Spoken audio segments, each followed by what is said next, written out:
Welcome to the Movie Draft Podcast. I'm Ethan Simi, and I'm joined today by my co-host, Sophie Holsinger. Hello, everyone. And our wonderful guest for this episode, Kevin Mikos. Hello, hello. And today we are drafting original screenplays in a regular style draft. Kevin, I'm super stoked to get you on this pod. You are actually the inspiration for this draft, dude. You've created this episode, and now you're here. How does it feel? It's exciting. I'm happy I get to do a draft of like the thing I care about the most. Yeah, I'm stoked that you're here with us. Sophie, how you feeling? How you feeling going into this draft? I'm feeling good. I mean, I know K Meeks is like king of the screenplay over here, but I feel like I would be the queen, perhaps. So wow, I'm feeling good. Wow, you are feeling good. Holy cow. Well, I'm coming at it from, I just hope I survive this draft. I just hope I don't get blown out by you two. So we'll see. We'll see how things go. This is our very first screenplay focused draft. Now, we are doing original screenplays specifically in the hopes that if this draft goes well, and we'll see how it goes, that we can do an adapted screenplay draft at some point in the future. We wanted to kind of reserve that for a future episode, a future draft. So we're sticking to original screenplays. Let's talk a little strategy, a little relationship to screenplays here. Kevin, I'll start with you. When you watch a movie, how focused are you on the screenplay? How much does it resonate with you? And well, I guess what's your background? Because you are king of the screenplays here on this show right now. Do I give a whole history? Yeah, I went to school for screenwriting, so I would say my relationship to watching movies, like as far as screenplays goes, probably changed after I got a proper education. I don't think it's something I paid attention to before college, and now I don't think I could watch a movie without paying attention to the screenplay. I mean, it really depends on the movie, but yeah, certain ones, yeah, it definitely is the thing I probably care about most, and it definitely influences a lot of my opinions on movies. I think if they're written well or written poorly. Sophie, what about you? I would say I'm incredibly focused on the screenplay. The more I have watched and learned about movies in my adult life, the more I've actually learned to appreciate like the visual side of filmmaking and the image and the technique, because for as long as I can remember, I was seeking out films because I was fascinated by the way characters were written and how dialogue was presented.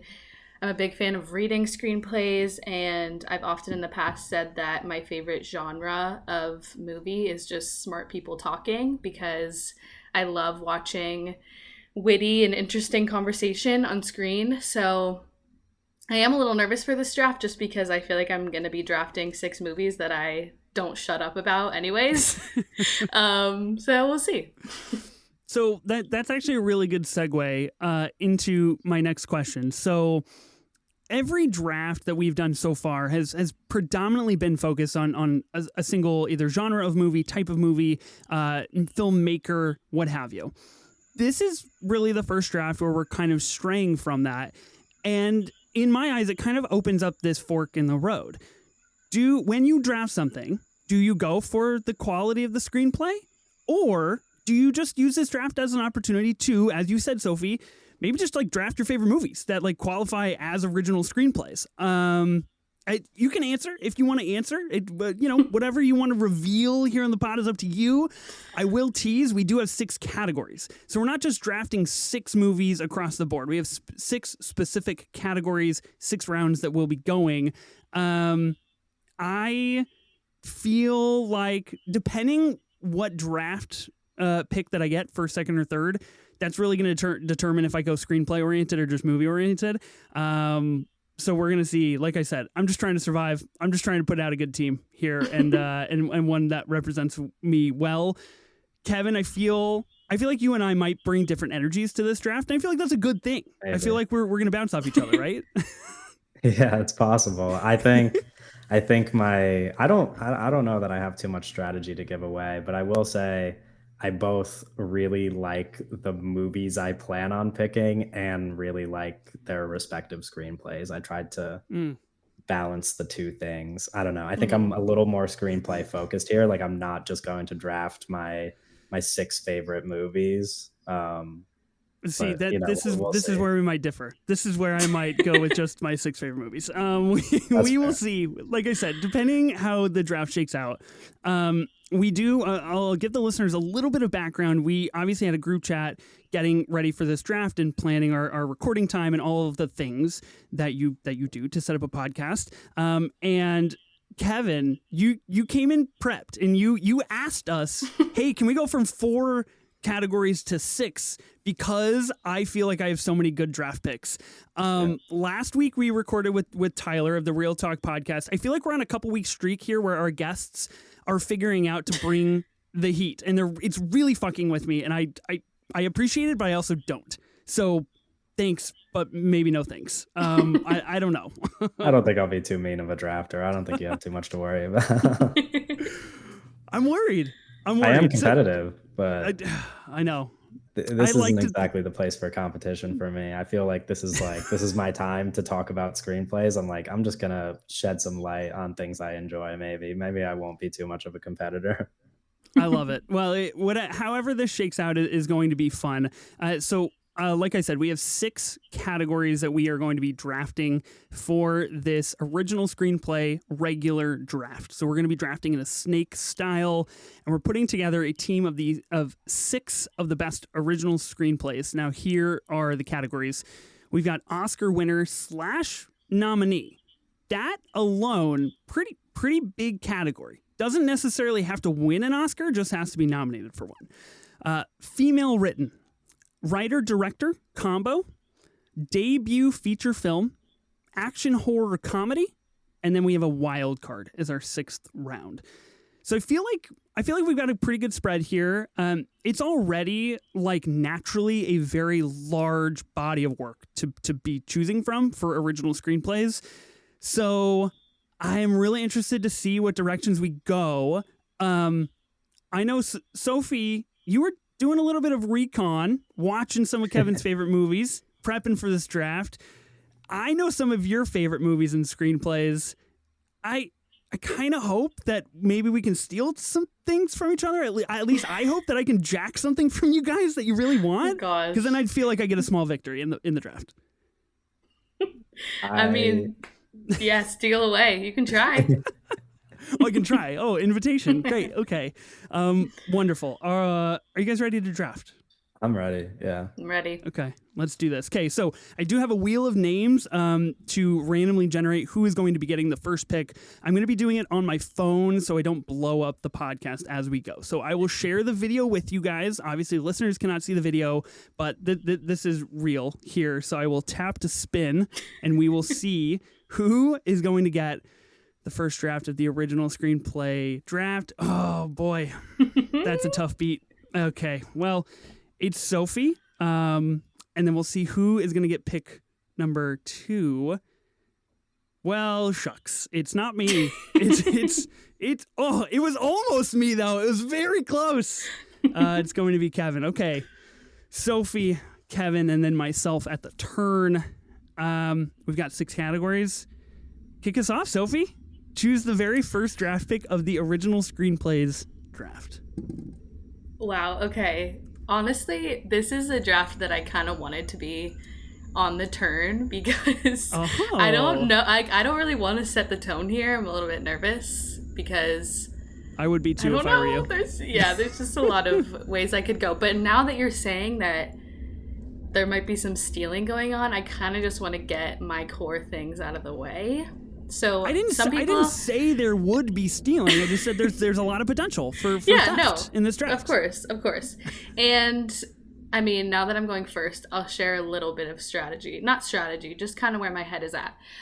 I, in preparing for this draft, was just like looking at articles and lists of like best screenplays of all time. And I was like, you know what? Yeah, like these are really great, but I don't know if I super connect with them. Like I have screenplays that I think are like unique and interesting for certain reasons, and maybe those aren't like the best screenplays of all time, but they're important to me and I love them. So where do I want to go first? I really appreciate the vamping because as we know, the first draft pick is always the hardest. No matter if it's a good draft or a bad, always a tough spot. Okay. Oh, you might just steal mine right away. I after watching the movie, I was like, if you get first pick, you're just taking it from me. Although no. Not to give away too much strategy, I might not even be taking that movie, but we'll see. Okay. I'm going to go with my heart like always. And one thing about me is I love a full circle screenplay when kind of like the first thing that you see, it comes back around and it's kind of the last thing that you see or hear as well. So for my first pick, I am going to select Noah Baumbach's Marriage Story. Oof. I mean, my love for this movie is ingrained on the internet, but I love how this movie begins with these beautiful love letters that just set the scene for what the marriage between these two people looked like, these small things that they know and love about each other, and just shows us kind of this entire life so that we can dive right into the divorce, which is like very sad and heartbreaking. But I love the way that the movie ends with the reading of those letters as well, of just like this reminder that even though we just watched this movie that was full of fighting and like just messy and hard stuff, that their love just didn't make sense anymore. I think Noah Baumbach makes a lot of mundane things just feel so beautiful and romantic. And like I said, like this movie is really just about people like finding a lawyer, but somehow it's so engaging to me. And like the monologues throughout just stick with me. Like I can recite them at this point. I think they're so beautiful. And I think a lot of people get confused when I talk about this movie as a comfort movie, but it's because of the writing and how just stunning I think it is. So I'm going Marriage Story. And what category am I gonna get it? Which category are you gonna pick it here? Was it Oscar nominated? It was right? Oscar nominated. Yeah, I'll take it an Oscar nominee. We'll do that. Okay, gonna take it an Oscar nominee. Interesting thing, obviously, a lot of screenplays can kind of be double, triple, quadruple billed in some of these categories. So I think half of the game is the draft. Half of the game is figuring out where you're going to put these for your categories. Speaking of Noah Baumbach, I did rewatch Frances Ha for like the millionth time last night. And so Noah Baumbach is very, very front of the mind right now. And Marriage Story, quite a good film, quite a good flick. How do you feel about Marriage Story, Kevin? Oh gosh, it's been I don't think I've watched it since it came out actually, but I liked it back then. I know how much Sophie likes it, and I know there's a couple of other people in my life who like it a lot and have spoken to me about it between the time that it's come out and the present day. So I feel like it's time for me to revisit it. I do remember liking the script though. I do remember being quite moved by it. But I gotta watch it again. I much like you have not watched it since it came out. I do own the Criterion Channel like version of it, the physical copy that comes with like the letters and all of the cool stuff inside. And I remember I got it in the mail and I was like, this is the coolest thing ever. I don't want to cry right now. So I just put it away on my shelf and I have not reopened it. So maybe I'm due. Maybe this draft inspires a little Marriage Story rewatch. We shall see. I think a pretty good first pick. Pretty good. It's up there. It's very Sophie core. So I'm glad that you went that direction. To your heart. Thank you. Okay, Kevin, you are up for your first pick. Okay, so little insight on strategy. I mapped out like my ideal draft, like probably like the 6 movies I'd like to get ideally. Although the Oscar nominee category, I have about 12 options and I don't actually, I'm going to pick it in the moment. I'm going to let you guys pick that one so that I could kind of like take the scraps. This way, maybe it'll narrow it down for me. But honestly, I don't know that too many of these are going to get taken from me. So I think I'm going to go with a category that has a movie that might get taken from me. I'm gonna do a woman written screenplay, and I'm gonna pick something fresh, something new, because hopefully it'll get some votes since it's a recent movie. And one of my favorite movies. I'm gonna take After Sun. Ooh, Nice. interesting. Really good script. The most emotionally impactful movie I've watched. I don't know if I want to say it's the most emotionally impactful script, but I've read most of the script. I haven't read the whole thing because there's parts that I don't want to read for obvious reasons. It does a lot to me.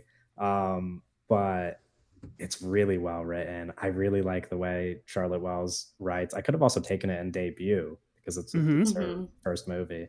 But it's just a brilliant script. And specifically, there's a lot on the page that you won't see in the movie that I particularly like. I think she writes her action lines very well. It is like a gorgeous script to just read and visualize in your head. I really like it, and that's like one of my 10 favorite movies. So I was like, I gotta go. I mean, you know, there's a couple. There's a classic in that category that I could have gone with that I think maybe one of you two is eyeing and maybe would sway the fan vote a little bit more. But I got to go with my heart, so I'll stick with After Sun.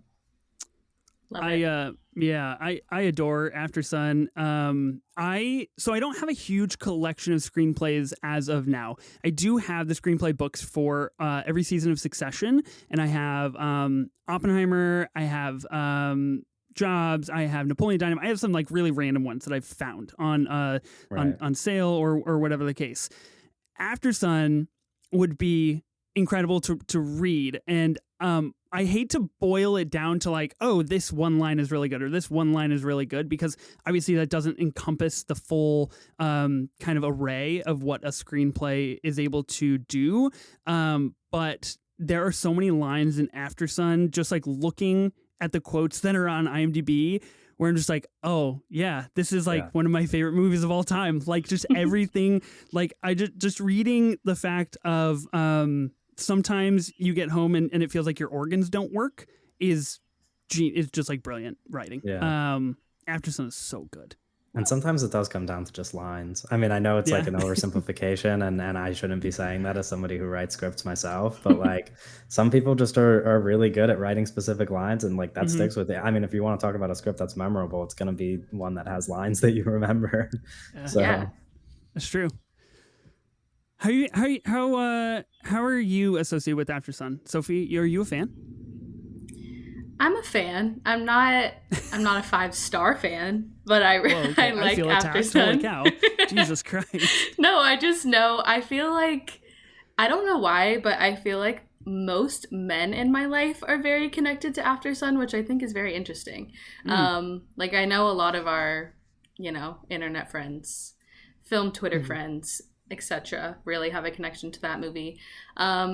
But yeah, I mean, I haven't seen it since it came out, but I remember really enjoying it and really connecting to the screenplay and the idea of like learning about our parents and like growing into that understanding of our parents. It's interesting. So yeah. I think when I was on my way back from South by Southwest, my flight was delayed. I had a couple hours to kill, so I did an AMA on Twitter, and someone had asked me, "What is a movie that has impacted you the most, like in your life, and changed the way that you live your life?"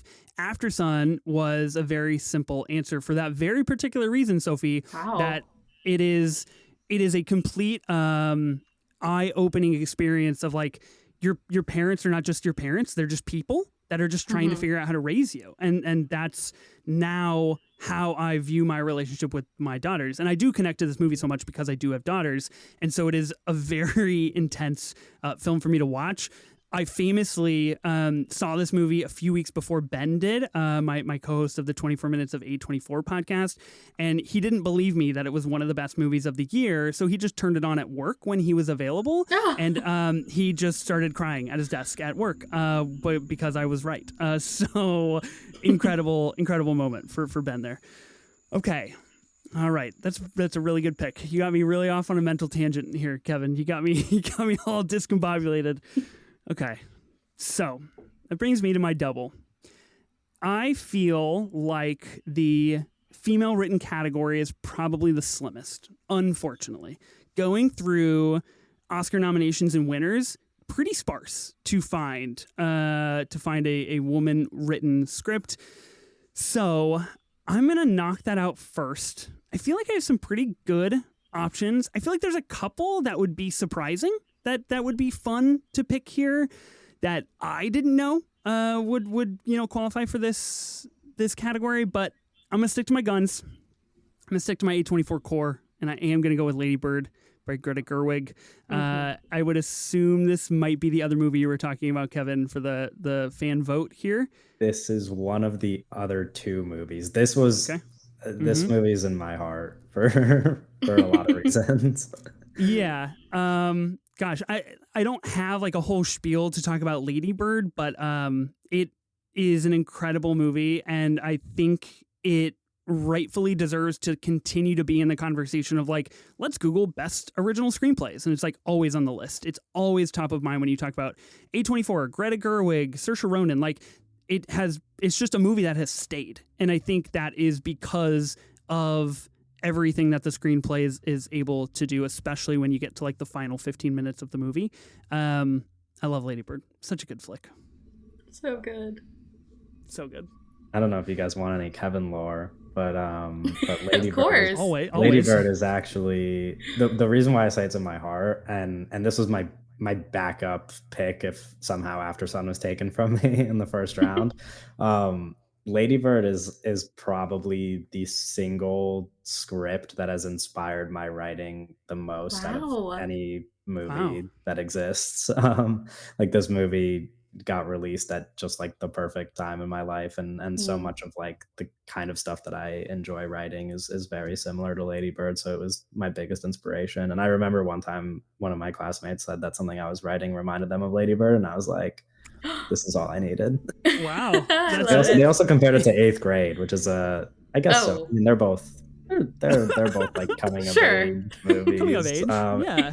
Yeah, you know, coming of age for but sure. they're in the same realm. I think one screenplay might be a little bit better than the other, but we don't have to compare. We don't have to litigate right now. Yeah.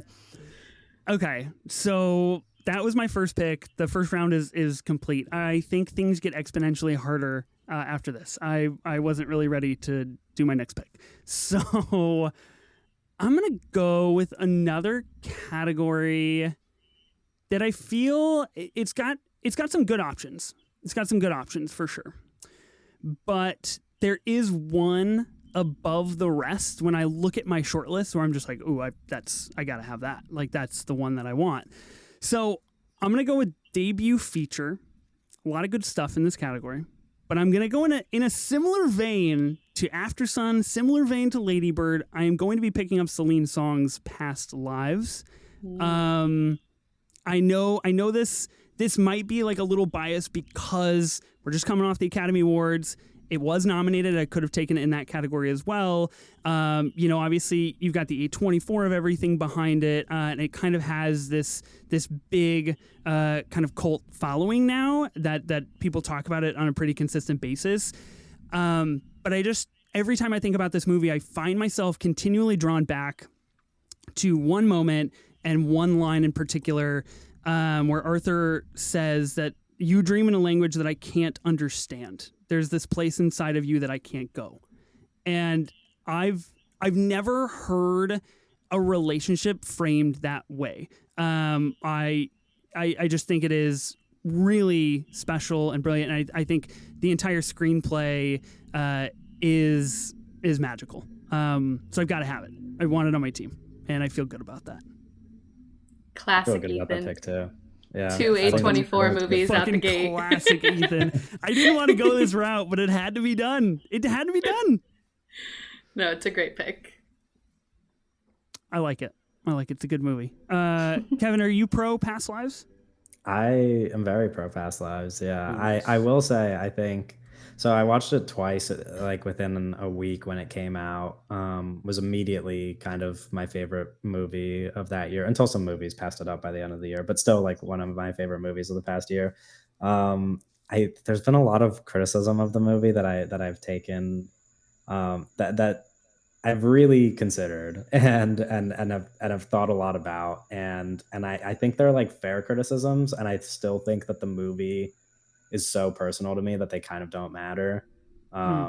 and it's Mhm. just like it really moves me. It's really good, and I think it has like one of the best endings I've ever seen. If Yeah. somebody hasn't watched Past Lives yet, I won't spoil it, um, but it's a very good movie. Yeah. I Mhm. think, I mean, people that follow me on socials know and listen to the other pod might know that I was rooting for John Magaro to be nominated for Best Supporting Actor. And I Which think he that should have. we messed up by not doing that. Mhm. And his role in this movie is everything. Okay. Wow. I feel pretty good. But then again, I'm really nervous because I got to wait 4 more picks to come back to me. And I might have just screwed myself in some other categories. Kevin, we're back to you. Second pick. Yeah, this is where I struggle a bit on where to go. I think I'm gonna steer clear of Oscar nominees now. I'm gonna save that because I have too many options. Mm-hmm. Um, I think I'm gonna go in the action horror comedy category. Oh, And interesting. the thing is, I'm kind of between 2 movies, and they're not in the same genre. One is a horror movie and one is a comedy. Um, and they're both really good screenplays, for their respective genres. But the thing is, I think I have to use this draft to pay some respect to some of my favorite writers, and I think the comedy specifically is from one of my favorite writers. So I'm gonna take Dazed and Confused, Richard Linklater. Nice. Nice. It's a good Um, pick. there's another Richard Linklater script that might get drafted that is also really good. You didn't Actually, have to say anything. You could have just been like, "Oh, I'm just gonna, Dazed and Confused, great I'm movie. Let's move on to the next pick." You just know what I mean? saying. Like, you I'm didn't just have to go saying there. he has a lot. And Now he's one I'm of my favorite realizing I writers. fucked up, and this is the moment he realizes No, it's okay. he I mean, messed up. I'm not gonna take it. I'm not gonna take two scripts from the You same. know who is going writer, to take it, but Kevin? Fucking maybe. Sophie's going to take it. I Maybe. guarantee it. We'll I see. mean, listen. Let's I proceed. don't think that me bringing it up would be the cause for her taking it. I did my research, Ethan. Yeah, I know what's on the you board. know? Okay. Yeah. But Well. Dazed and Confused is my favorite movie of his, and I'm close to saying it's my favorite screenplay, though the other one I'm hinting at might technically be a better written movie. But Dazed and Confused is so funny, and I love that. I love that he writes about what he knows. That's like something you get taught when you're a screenwriter in school, like to write what you know, and the fact that so many of his movies have to do with where he grew up and the environment he grew up in, that like speaks to me a lot. I think a lot of what I'm writing is stuff that's reflective of the people I grew up around and the places I grew up around. And Dazed and Confused is just like, I mean, it's the perfect high school movie. I think it's actually the best high school movie ever. So Mhm. I feel like this is Yeah. a good time for me to probably watch Dazed and Confused. you've never seen it. Ethan! Wow. I've never seen it. Oh my gosh, that's crazy from the Yeah, before isn't that trilogy wild? stan. Oh my Yeah. gosh. I know. I Wow. mean, obviously I'm showing some bias, but it's kind of his best movie. It's up there for his best movie. It's Yeah, a necessity. I agree with you. I think it's his best movie. And I love it because like it's so simple and like what you said, like it's the best high school movie. It has no like specific story structure. It's just people hanging out. Like I Yeah. love just I have a list on my letterbox called Walking and Talking, and it's really just like movies that I care deeply for because it's just people walking around and talking, and that's what Richard Linklater does best. A lot of my favorite movies, Yeah. and they really steer you away from that stuff in school. Like that was a big problem of Mm. mine, is that so many of Hmm. my favorite movies are movies where people just kind of talk a lot and nothing really happens. And then you go to Hmm. school and they're like, you need to put some conflict in here. And I was like, I don't really want conflict though. No. I kind of just want things Yeah. to Nuh-uh. happen. And I No was way. like, it's like I kind of just want people to talk for a while. Like that's my favorite Yeah. part. Oh And my Dazed gosh, I and Confused is a completely big reason agree. for that. Hmm. Ethan, get on it. I got to get on it. I'll do it. I swear. I'll do it. Okay. The first of possibly many Richard Linklater films has been chosen. Okay. Sophie, Incredible. you've got a back-to-back. I do. Okay. I think first I have a long list in pretty much every category. Like I I don't know if there's a category that I feel like is slim right now, but I'm gonna go writer-director combo, and I'm gonna choose Tar, written and directed by Todd Field. Damn it. This was like my 6-pick Wildcard magic that I was going to pull out on you guys and be like, fucking Tar, you remember how good that movie is? Nope. I remember. it's on my mind. That is brutal. Wow. It's so funny to me, like, this script and this character feels so lived in that people think Lydia Tarr is an actual person. Like, that's crazy. But yeah, I mean, I think this script is just an absolute masterpiece. It provides such interesting insight into cancel culture and power dynamics. And I think the monologue in the Juilliard classroom is a scene that I revisit so often. I watched it right before this draft because I just think it's so psychotic. And ultimately, Todd Field just writes that character as a villain so eloquently. And I'm obsessed with Tar. Tarhead forever. Yeah. Tarhead forever. Unfortunately, the architect of your soul appears to be social media. Just just Todd Field operating on all cylinders right there. Incredible. Ugh, it's so good. Wow. What a great film. Yeah, this is a 5-star movie for me. I'm a big Tar enjoyer. I'm a big Todd Field enjoyer, actually. One of his other screenplays, Little Children, is an adapted screenplay, so we can't draft it here. But he's such a talented writer. I mean, like, he only has 3 or 4 movies. Tar might be his best. I mean, it's really good stuff.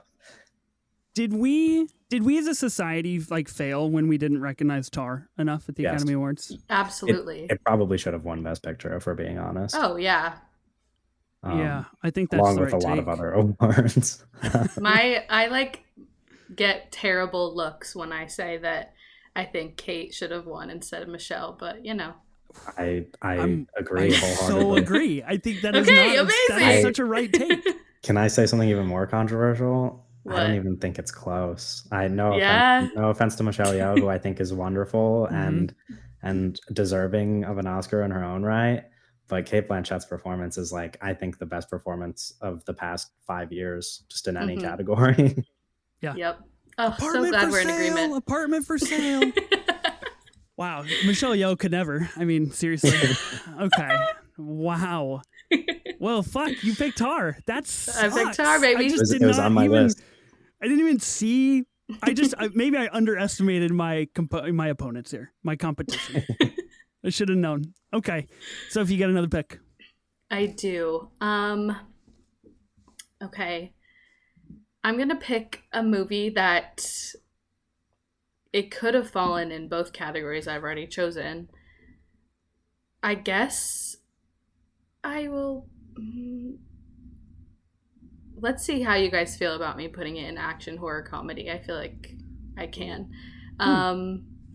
And I have to have a movie from this writer and director on my list because he's just one of my favorites ever. And yeah, that movie is going to be Inglourious Bastards, written and directed by Quentin Tarantino. Yeah, that's the one, honestly, I was hoping to steal from you because I knew you needed it. I knew you had to have it. Yeah, I have to have it. I think my relationship to that movie is also well documented on the internet, but I think Bastards is Quentin's best movie. He's obviously known for his very unique nonlinear storytelling, and it's exhibited here, follows 2 completely fictionalized and silly plots to end the war, and them colliding at the end is just so genius. It's full of really sharp dialogue. The opening scene of 2 men just talking over milk for 15 minutes should not be that good. It should not be that engaging, but it's just written so well, and the characters are memorable. Like, it just, again, it's a script that feels really just like lived in and real, even though it's so silly and imaginative. So had to have it. I could have taken any of his scripts. I thought about taking Reservoir Dogs and Debut or something more interesting, but this is my favorite Tarantino movie. So yeah. Woohoo! I love my team. You Okay, it says someone 3 picks into a 6-pick draft. You could have gone like full swing Tarantino. You could have like kind of moved the deck around just right, where you could have had maybe 3 or 4 movies, which I think is interesting in this draft. Mm-hmm. Yeah, good movie. Maybe we get all 6. Oh no, I guess it would only be 5. Unfortunately, Quentin Tarantino is not a female. Tarantino's not a woman. Yeah. Good movie. Good movie. I like it. Good movie. Good screenplay. It's my favorite Tarantino movie. Yeah. Yay. By a big margin as well. But I don't know if that's, again, a little controversial.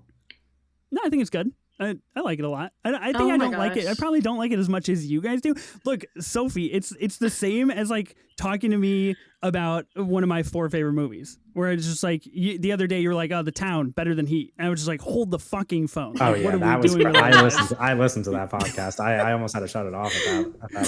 Thank you, Kevin. God, we almost didn't. Whatever. We almost just stopped the podcast after that. I almost just disbanded the crew. You gotta throw out a hot take every now and then. Like, come on. Sophie's true MO starts to show a little bit how she operates here. Okay. 2 really, really good picks. Damn. Okay. Kevin, we're back to you. Okay. I think I'm gonna go writer-director here. And I'm gonna take another one of my favorite writers and one of my favorite directors. Similar kind of walk and talk, maybe. I don't know if I'd qualify this as a walk and talk. I'm gonna pick Beginners, the Mike Mills movie from 2010. Yeah, walk and talk might be an oversimplification, but he writes a lot of dialogue and he does a lot of fun stuff in his scripts that I don't think works in a lot of other scripts. He loves narration, especially in Beginners, which a lot of narration sometimes really tacky in most people's scripts. The way Mike Mills does it, it's the complete opposite. He has a lot of fun. I don't know if you guys have seen Beginners. He makes a dog talk in it. He has the main character played by Ewan McGregor has a pet dog, and when he talks to his dog, there's subtitles on the screen for the dog. Oh, I love that. It's the cutest thing in the world. He's just nobody So really smart. writes like him, and similar to Linklater and some other people who I may or may not take a script from. It's just very real. He just writes very real movies that feel a lot like real life. And this is like the most romantic movie ever. Maybe it's so cute. Wow. It's a must watch if you're into romance. I think he's a very talented writer. Wow. I've only ever seen one Mike Mills film, and that's Come On, which Yeah. I thought was quite Which good. I also considered for this So draft. good. But Beginners is my favorite. Come On is another 5-star of mine, so I would have equally been happy with that screenplay. But Beginners I think is his best. I gotta watch Beginners. Yeah, me too. Kevin, you Wow. did say that Struck us out. you weren't gonna pick your favorite movies necessarily, and both Well- of those are on your favorites list. Okay, sure, but Caught red-handed. I meant like the very, you know what I meant. I meant like I'm not just gonna take the 6 movies that are like my 6 favorite original screenplays. Like I'm still gonna pick movies that are among my favorites, but it's a Of long course. list. It's a long list of favorites. There's plenty to choose from. There's plenty to choose from. Okay, I've got a double here. What shall we do? I feel like action horror comedy is the hardest category for this draft because it is so expansive, and you could really kind of fit a lot in there. So it's a little bit overwhelming preparing for it, but I feel pretty good about it. I'm gonna go with a movie by a director that has been chosen and a screenwriter that has been chosen. Sophie famously on the record for really, really not liking this film. I'm going to go with Quentin Tarantino's Pulp Fiction in my action horror comedy category here. Oh wow. I believe according to my Soph, God. this is the 6th best Quentin Tarantino film I out there. never said that. Is that true? I think I that would never be said my that. opinion. First of all, I never said actions that. speak louder than words, Sophie. Let's just be Second of honest all, here. listeners, go look at my letterbox list right now, and you will see Pulp Fiction placed at number 5, which is exactly where it should be. Okay, you know what? You can't do that because this episode doesn't come out for another week. And so by the time this pod comes out, you will have just messed with your Letterboxd list. No, I swear. You guys could, Ethan, pull it up. I can't. I'm too invested in this draft, Sophie. Don't try to get me doing other things. Come on, don't get after me here. Look, I love Pulp Fiction for as much of the film and the action and the nonlinear storytelling elements as I do the screenplay. I think Tarantino does what he does best here, and he hyper focuses on the smallest things that add such depth to the story. Obviously, we get the pocket watch, we get the blueberry pie, Royale with cheese. We get these things. We get the milkshake. These things that seem so non-consequential that end up being sticking points of the film that you remember once the movie is over. I love Pulp Fiction. I have a very personal attachment to it. So if I could draft it, I figured, why not have it? Mid. Oh my God, Jesus fucking Christ. I don't know if I'd say that. I'm kidding. Wow. I felt good about 30 seconds ago until Sophie spoke. Look, okay, here's the other thing. I'm going through this draft. I've drafted Lady Bird. I've drafted Past Lives. I gotta spice things up here. Tarantino needs to get thrown in the pot. I can't just have walk and talks. I gotta interest the people a little bit. But okay. Nobody's happy about that pick except me. That's okay. Doesn't matter. I think some listeners will be happy. Yeah. But people like Pulp. Good movie. Okay. That means action horror comedy is taken care of, and we can move to the next category. Now, obviously Wildcard, easy. Anything plays. I feel like there's a lot of Oscar picks. I go with writer-director here. And the reason I put off this category is because I feel like there's too many things to choose from here, and I don't want to pick through my favorites. There is a movie that I could choose here that I know would garner Benjamin Lawhorn's vote, and is one vote worth it? Probably not. Sorry, Ben, no offense, but your vote's just as good as everybody else's. But I'm gonna go with my heart. I have to do it. I know I just said I'm getting away from the walk and talk, but we're right fucking back at the walk and talk. We're going with Before Sunrise. Richard Linklater's incredible kickoff to what I consider the best movie trilogy out there. Before Sunrise is really special because it doesn't have any of the prior depth or events that Before Sunset and Before Midnight do. So it is really kind of a stripped down screenplay, which I think is really fascinating for Celine and Jesse, and how they operate and how they talk and how they communicate with one another, which is different in every single movie. I love Before Sunrise, and I have to have it. I wasn't gonna not have it in this draft. That would have been crazy. Yeah. Wow, we're all all of our lists they're very core to ourselves. Makes sense. Before Sunrise was right there for me. It was really close to getting picked. Oh, thank goodness. I was picking between that and Dazed and Confused, and I had to land on Dazed and Confused. Oh, you made the right choice for you. Only because it's a little, yeah. I think Before Sunrise would be a bit too similar to another, Beginners or whatever, another romance. Mm-hmm. I want to have some variety on my team. Yeah, no, I understand. Look, I've got 3 really great walk and talk / coming of age / let's fall in love things, and then one movie that's just let's kill people. So I feel like I have a pretty good energy going on my squad here. Okay, exciting. I'm gonna do what Sophie did. I love my team. Kevin, we're back to you.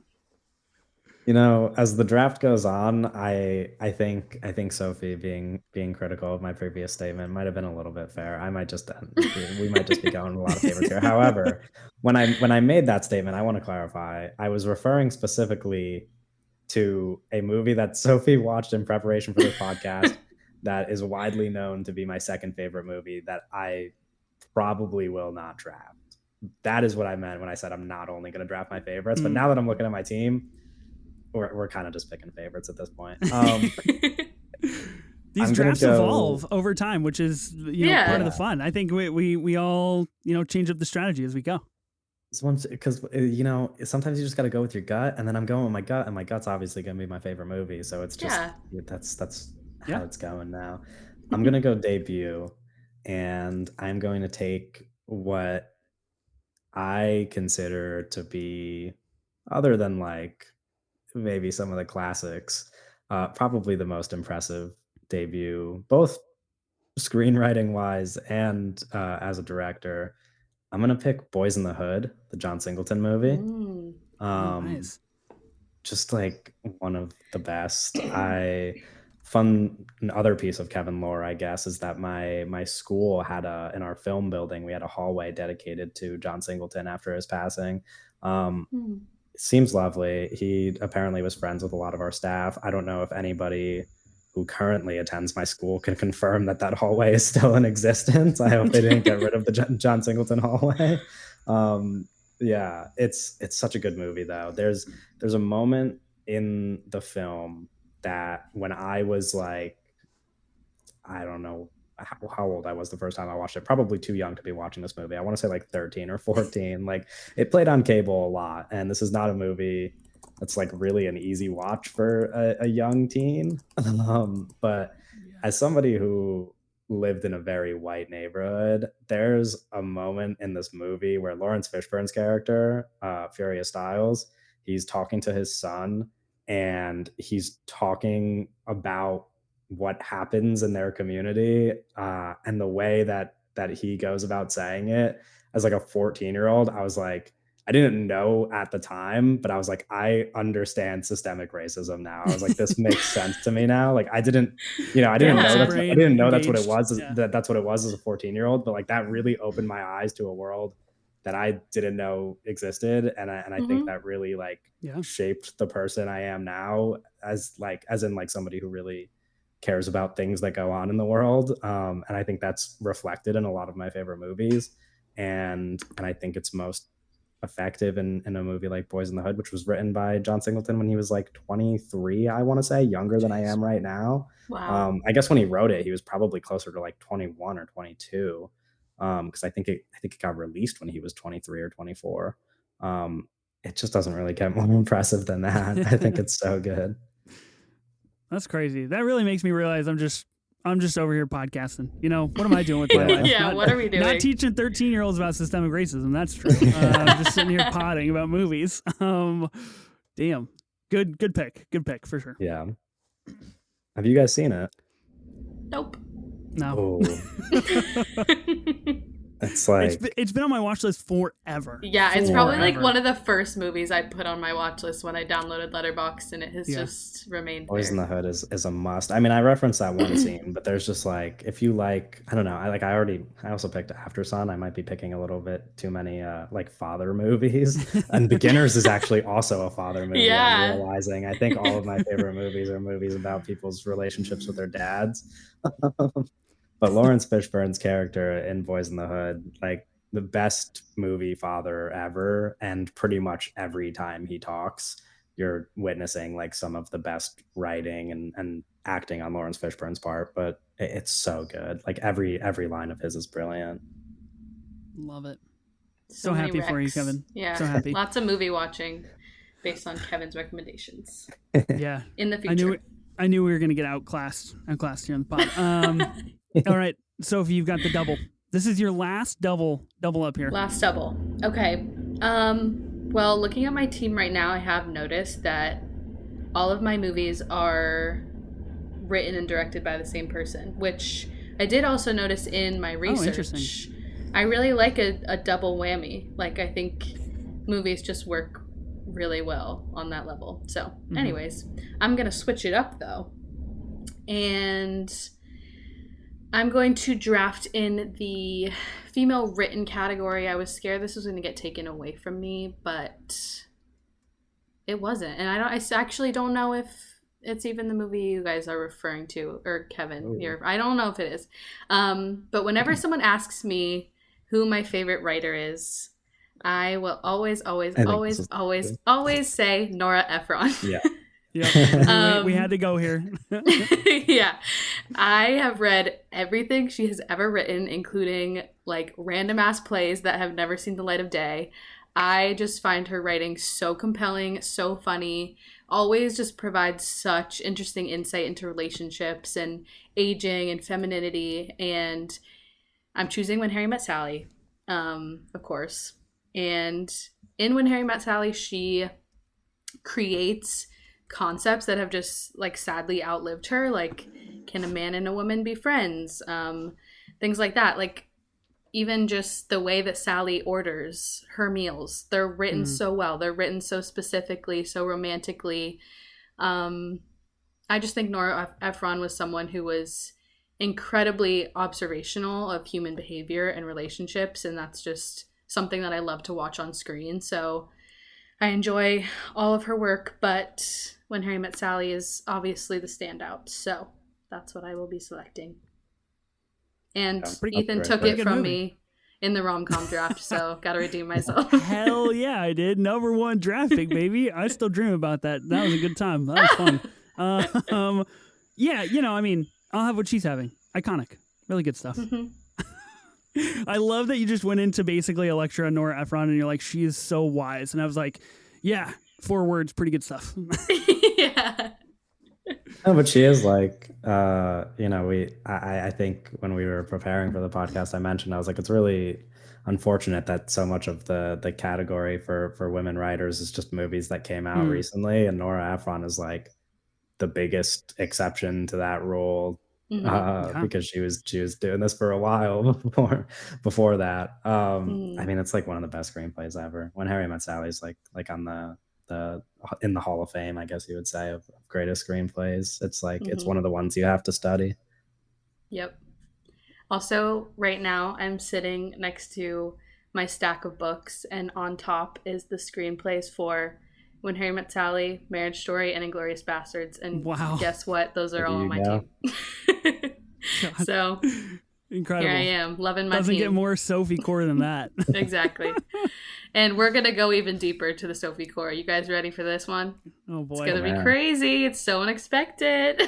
We're going back to director-writer combo. And I'm going to take this in Wildcard because it's not a debut. And that is going to be Broadcast News. Written and directed by James L. Brooks. No surprise. Another movie that Ethan had in the rom-com draft that I decided not to take then because maybe I wanted it. Maybe I secretly wanted both of these here. Who knows? But in a way, Broadcast News is a movie where a smart person is talking to a dumb person, and the juxtaposition of their dialogue is just so smart and so funny. And I mean, throughout the script, there's commentary on a million things, ethics, relationships, a lot of just like silly ideas that have stuck with me that I think about a lot. Like a random one is when they're talking about what the devil would look like if he came to Earth. Like there's just so many silly little things that make me love James L. Brooks's mind. That's kind of the only thing that he's written that I enjoy, I have to say. He has a new movie coming out. Like, I don't know if they've started filming, but I did hear about that. Yeah, but it's been cast, and I'm a little nervous for that because his most recent movie, well, I don't know if it was his most recent, but he made a movie with Reese Witherspoon that was like one of the worst movies I've ever seen in my life. Oh no. So I don't know if he's still got the juice, but we'll see. Is it called How Do You Know? Yes, it is. I see. Doesn't look very good, does it? Yeah.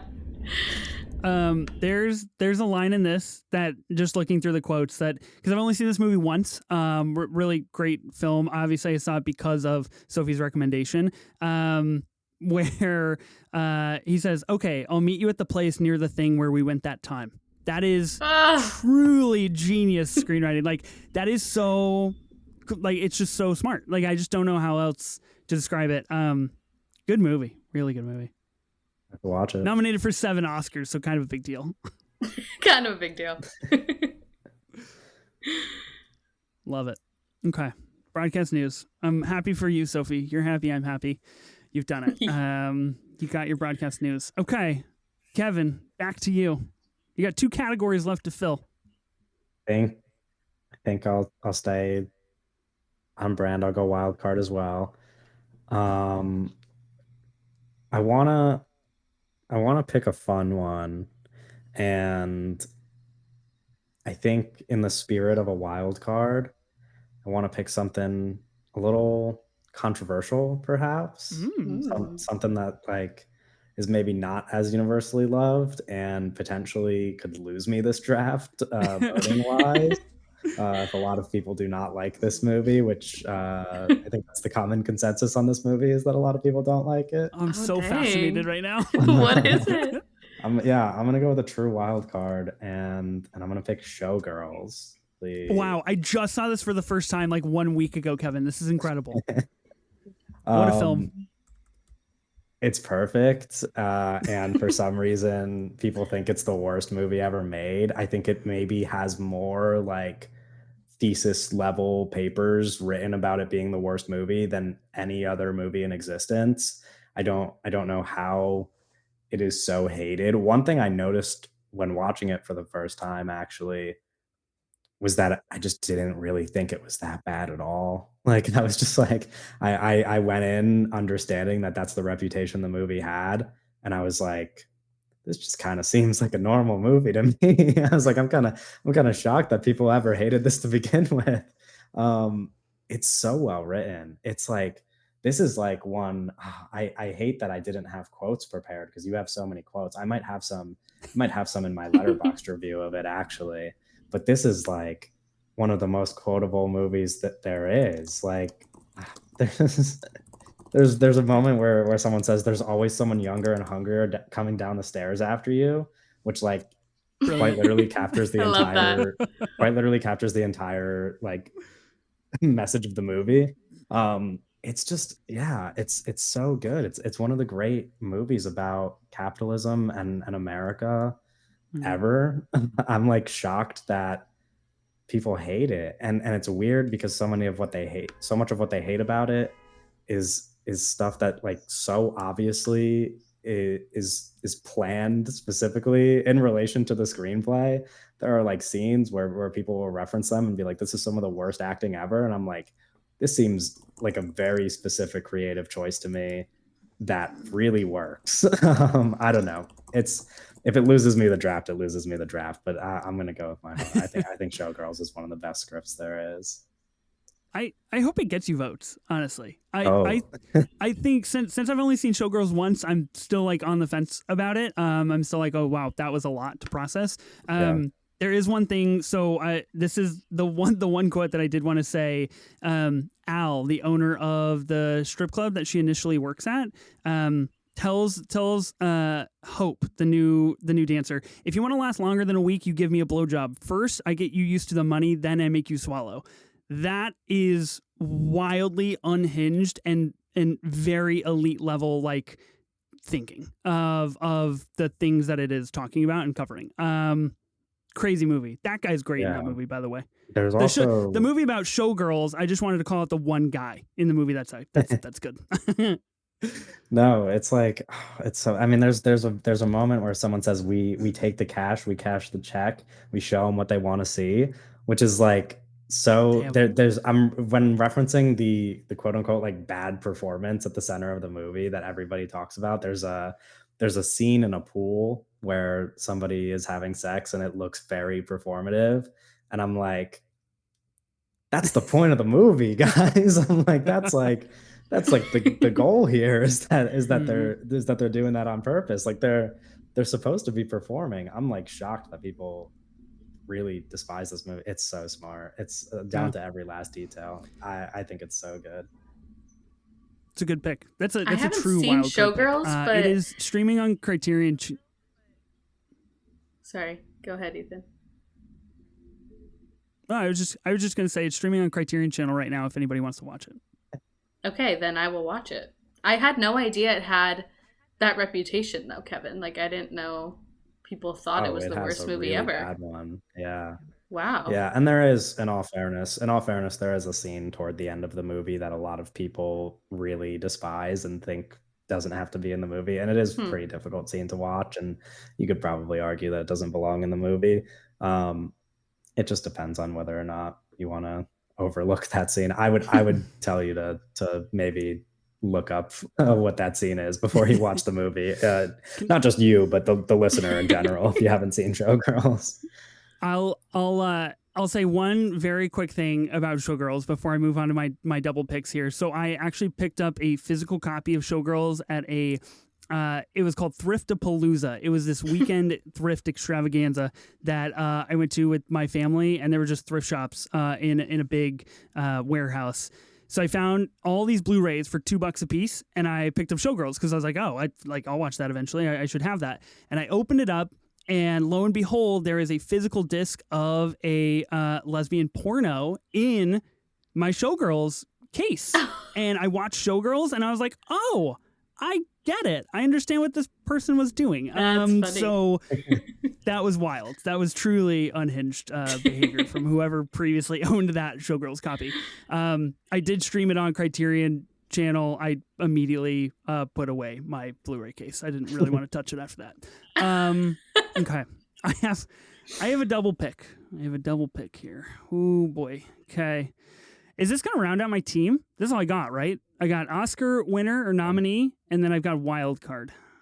You guys just picked your Wildcard, so I feel like keeping with the energy, I should probably pick my Wildcard as well. I'm going to go with a true Wildcard. Probably not as hardcore as you, Kevin, but I am going to go with something that I don't think is like in the conversation for like, oh yeah, that's a really good original screenplay. Like, I just don't think people think about it. Being the weird person that I am, I always think about it. I'm going to go with one of my favorite movies of all time. I'm going to go with Uncut Gems, which I think is a truly radical original screenplay that I still don't understand how it works, but it works. And everything about that is so mesmerizing to me. All of that to say, like, not including the pages and pages and pages of like ADR that is in this film, that is insane that it even exists, and it's like just conversations. I think there's so many quotable moments, obviously from Howie. I'm so sad, I'm so fucked up. You see that's history right there. All kinds of good stuff. So I think it is a very like defining niche in this original screenplay kind of ballot here of like, oh, I've never really seen that done in another movie. So I'm picking that in Wildcard. Great pick. Are you seeing Uncut Gems in IMAX? Am I seeing Uncut Gems in IMAX? Yeah, of course. I mean, I will abandon my family no matter what. Oh my to go see God. Uncut Gems in IMAX. Wow. Give me a break, of course. It is a, Really a getting in holiday character, over here. huh? So here's the thing about Uncut Gems. I've been trying to get an Uncut Gems tattoo for a long time, Ooh. and I haven't been able to quite figure out what I want, because I don't really want the opal. I don't really want the Furby. I'm trying to figure out like what's the middle ground here. So I did contemplate going Julia Fox style and getting Howie tattooed on my ass. Unfortunately, my wife is against that decision. So we've got to come up with another idea. we got to brainstorm together, guys. Help me here. Wow, I that was would going have to say been the good. weekend's face. The Weeknd's face, please. Let's not, actually. I'll just pass on a tattoo altogether. Okay. Uncut Gems. Wow, I feel good about that. That's exciting. I love that book. That was on my long list. Nice. Not on your long list, I assume, huh, Sophie? No. Too bad. You gotta figure out what the good movies are. Okay. I've got Oscar winner / nominee. This is the last category. There's so many good things to pick here. It's kind of dumb that like we just didn't make the whole draft like Oscar nominees and winners. Maybe a future draft we will go that route. I have some things that I really want that are closer to like the Uncut Gems route, closer to the Sophie core, where I'm just like, oh, that's my heart. That's where my heart lies. I do have a movie that perfectly intersects where my heart lies and what I believe to be one of the best Oscar winners. Oh boy. There's only one movie where somebody says that they knew They knew the whole time, Oh and they my let it happen. It could have been you. It could have been me. No way. Could have been any of us. Go No with way. Spotlight. Fucking Spotlight. I listened to the score last night, and I got so fired up for this draft, and I was like, I've gotta have Spotlight. Here we are. We did it. Round 6, baby. Let's fucking go. Oh, man. I love it. I think Spotlight's such a good script. I love an investigative journalism movie, and those are not easy to write either. I mean, you're really relying on nothing but dialogue to move the whole story, because nothing else is happening other than people talking in rooms, and so it's a hard thing to pull off. I think Spotlight does it well. You drafted Spotlight at one point in time, Sophie. I just want you to know this. I You know I stole did. it from me. I know. We're just getting back at each other this draft. That's all. It really does. It really does feel like that. Yeah. Look, I love Spotlight. I think I don't think that's a surprise to anybody, because I'm pretty sure I quote that on every episode. I think I'm like 11 for 11 or 13 for 13 on episodes right now, so I feel pretty good about that. I always find a way to bring up Spotlight, and this time it actually applies. It actually applies to the draft, so I feel even better about it. Jesus Christ, what a great movie. Did it win the Oscar, or was it just nominated? I don't remember. Seriously, Sophie, you're gonna? Come on. That's a don't give me that face. Like, sorry, I It's don't a remember. winner. It's a fucking winner. Okay. I think Spotlight only won screenplay and picture, right? I think it was just those two. That's a great question. Yes, I mean, that is true. That doesn't happen very often that a movie Yeah, just that's wins one interesting. other Oscar and then picture. So it wins Best Picture. It wins Original Screenplay. Nominated Mark Ruffalo for Supporting Actor. Rachel McAdams nominated for Supporting Actress. Directing, and then Film Editing. Only walks home with 2. But big 2. Yeah, those are 2 big awards. I mean, those are probably at least screenplay is definitely the one it deserved. We could, I'm not going to say anything about picture. People hate on Spotlight winning Best Picture. I actually think it's a more acceptable win than a lot of other movies to win Best Picture. But Totally. Dude, sometimes winning Best Picture is a curse. This is now like the second or third time we've come back to the Best Picture winner. It's the Coda curse now. I mean, it's like the worst Coda thing in the curse. world, because I quite enjoy Coda. I think it's like a lovely little Disney movie. It makes me smile, it makes me cry, and it's like, but really, it's like if it never won Best Picture, I mean, nobody would really talk about it, but at least nobody would talk about it negatively either. That's true. That's true. Yeah. Oh boy. Wow. They knew the whole time that happened. Okay, Kevin, you got your last pick, man. Yeah, you did not put me in a good spot here, because Spotlight was just not one of the options for me. I mean, I got like somewhere between 5 to 20 other options. Didn't narrow it down at all for you. I'm sorry. Yeah, I figured that's how this draft is going to go. I figured I really was going to just have to go with my gut. So I'm just going to think out loud maybe and name a bunch of them, since, I don't really know what direction I'm going to go in. I considered Parasite, because Bong Joon-ho is one of my favorite directors, though I don't think the screenplay is my favorite thing about that movie. So I think I'd put that to the side. I really considered Manchester by the Sea, because I feel like a Kenneth Lonergan script would be a great choice. I think he's a brilliant writer, probably one of like the 5 best writers working today. He's kind of a legend, and he's only written a couple scripts, but I mean, they're all so smart. Obviously Do the Right Thing, but the thing is, I kind of want to stray from Do the Right Thing. It's my second favorite movie. The other 5 movies I picked are all favorites. So I'm kind of between 2. I'm kind of between My Night at Maud's, which is a Romer script, the only time Romer has gotten an Oscar nomination, and he's probably my favorite director, and similarly one of, if not my favorite writers, a guy who Richard Linklater was inspired by quite a lot. And then I'm also thinking about taking Notorious, the Alfred Hitchcock movie, which is similar to like When Harry Met Sally and some of our other picks, like one of those, commonly referenced, often cited, like one of the best screenplays of all time. Like, you got to study this one. Notorious is in that conversation. It's just as good as it gets as far as screenplays go. Don't know that either of them would help with the fan vote. I don't think picking either of those would really get me a lot of votes. I mean, you could go the Ben Lawhorn route and go with Cary Grant, because he's in Notorious. You got a little something there. I think Notorious is maybe a little bit more popular of a movie. I mean, more popular director for sure. Mm-hmm. And the thing with My Night at Maud's, despite the fact that it's a genius screenplay, is that I just referenced that he writes very similar to Richard Linklater. So I'm gonna go with Variety on my team. I'm gonna take Notorious. I think it's the right pick. It's such a good script. Mm-hmm. That's a tough decision. There's so many good Oscars. I could have like rattled off another 20 for you too, but I don't wanna just keep going endlessly. I just rewatched Notorious a few weeks ago, I want to say, with a group of friends, and bumped it up to a 5 star. At the moment, it's my favorite Hitchcock film, but Mm-hmm. that it's he's kind of one of those directors where whichever one I watch most recently can kind of just Yeah. jump up to the number one spot. He really is just a little bit too good at the whole Mm-hmm. making movies thing. Yeah. Yeah. I had to take a Hitchcock class for my film studies grad program, and this was the first Hitchcock movie that we had to watch, was Notorious. And so this was actually the first Hitchcock movie I ever watched. Really good. Wow. Really, really, really good movie. Great pick.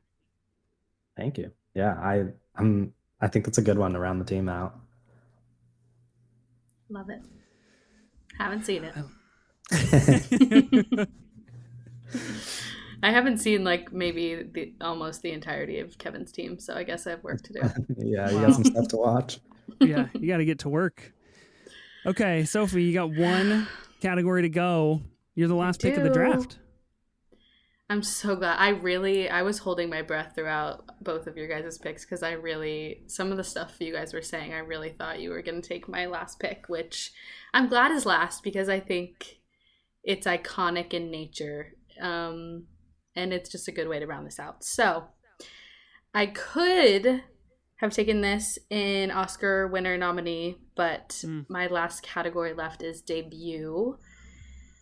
And I will be taking Good Will Hunting, written by Ben Affleck and Matt Damon, of course.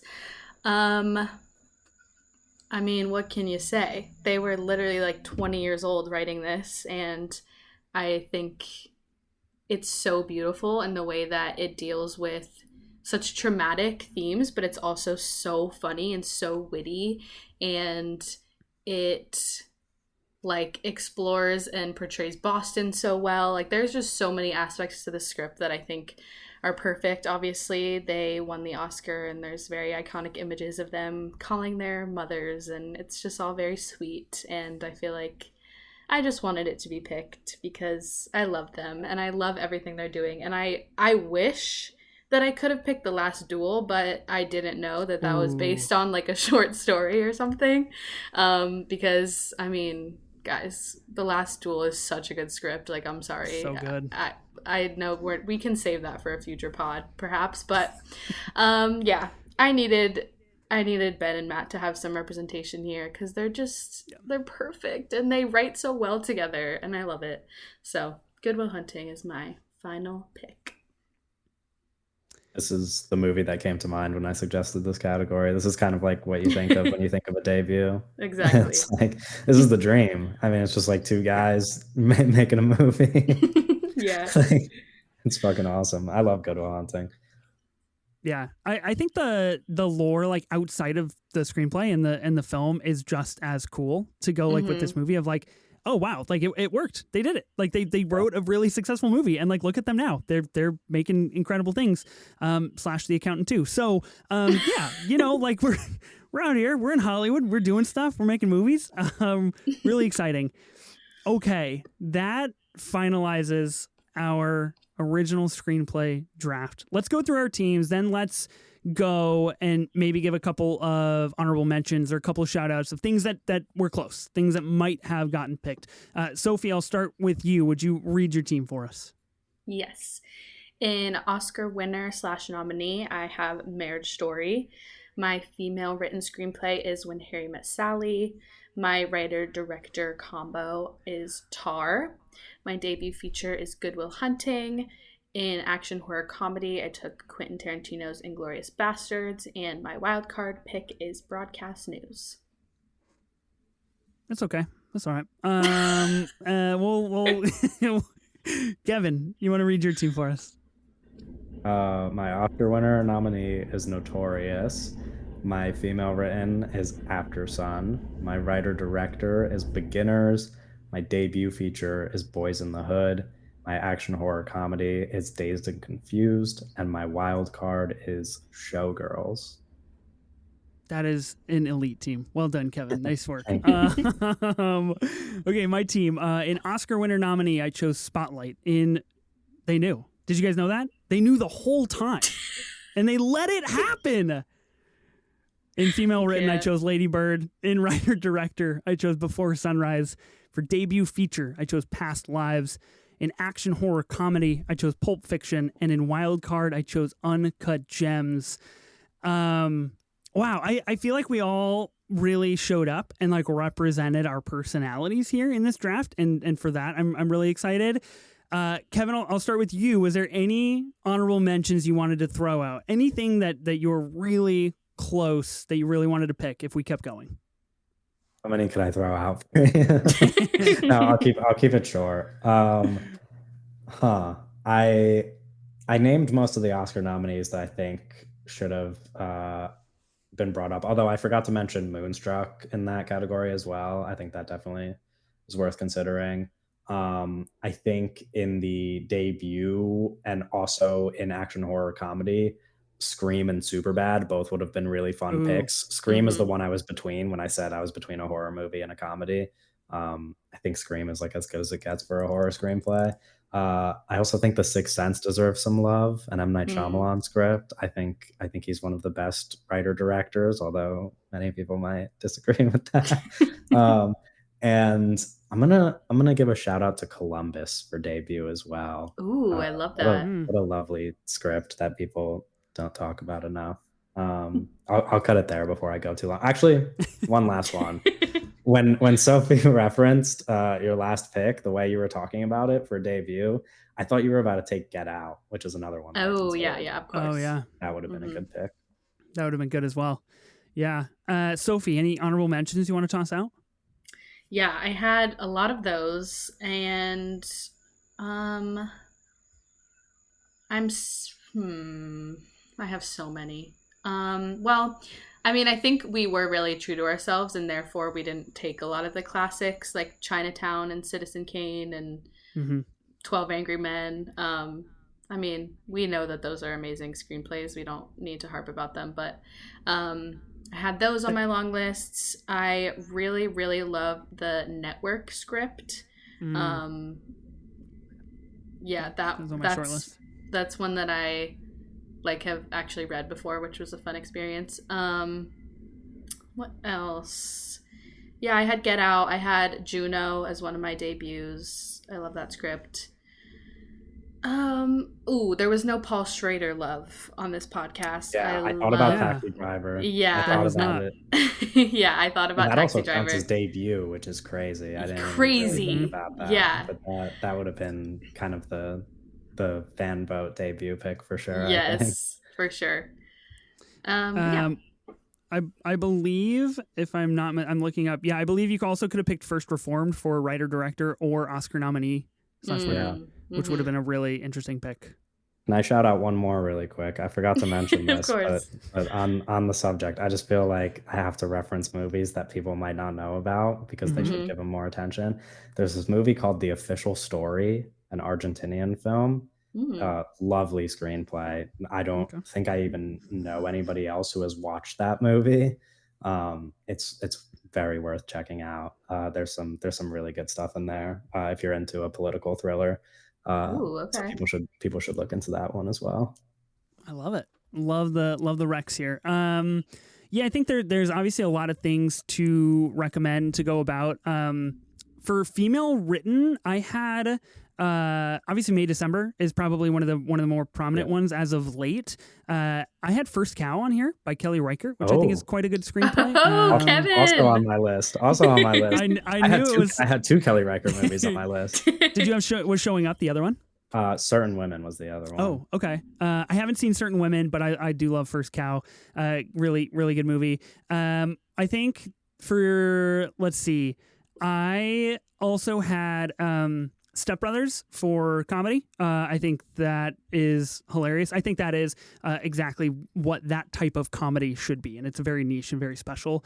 And then for Oscar winner, I know I chose Spotlight and I sounded pretty confident about it, but I had... I had so many things on here that I wanted to pick. Obviously, Boogie Nights. You know, no I think PTA love. Yeah, there's no PTA love. There's no Boogie Nights, Magnolia, no Phantom Thread. Lots of things that could have got picked. Boogie Nights was like that. That's my heart. But I feel special about that. Magnolia also nominated here. Memento, I think, is worth a shout out for screenplay. And that could have gone to writer director as well for Christopher Nolan. So yeah, there's a lot of stuff out there. No Ferris Bueller's Day Off for writer director, which I think is, Ben, I know you're listening and I'm so sorry that we didn't even talk about Ferris Bueller's Day Off. I know you're hurt about that, but that's where we are. Okay, guys, how do you feel? You feel good about your teams? I do. I mean, I got everything I wanted, really. I had nothing stolen from me. I almost feel bad that I'm curious how the Do the Right Thing rewatch went, Sophie, since you didn't pick it. Was it just not worthy of the cut?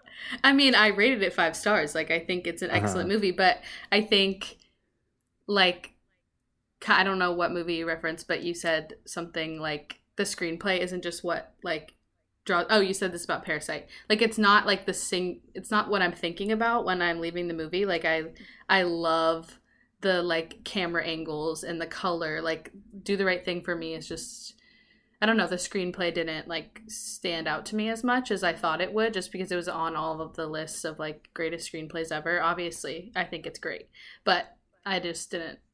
I mean, I drafted my favorite movies here. Like, it's not one of my favorites, but I did the same. Yeah, that's fair. Okay, we will see who is going to win the original screenplay draft. I think it'll be tough. I think it'll be a toss-up, and of course, voting is going to be anonymous. So if you've listened to this episode, you know our teams. If you haven't, then you're in the dark here on this one, and we recommend that you listen to the pod so you can understand the thought process here behind the teams. Kevin, huge thank you for coming on this episode of the pod, this draft. Thanks so much, dude. If people want to find more of you, where can they find you at? Good question. I am a co-host of a podcast, the Looks Like a Movie podcast. And then on most social media, my tag is KMeeksFilm, and you can find me there. And that's about it. I love it. Okay, awesome. Yeah, follow Kevin on all social medias. Go check out his pod. Big thank you to Sophie, as always, for being my co-host. And thank you, Sophie, for letting me have Spotlight and a couple of my favorite movies. Really means a lot. Problem. Thanks so much. Be sure to listen and subscribe to the Movie Draft Podcast on Spotify, Apple Podcasts, or wherever you get your podcasts. New episodes will be released weekly on Tuesdays. We'll see you then.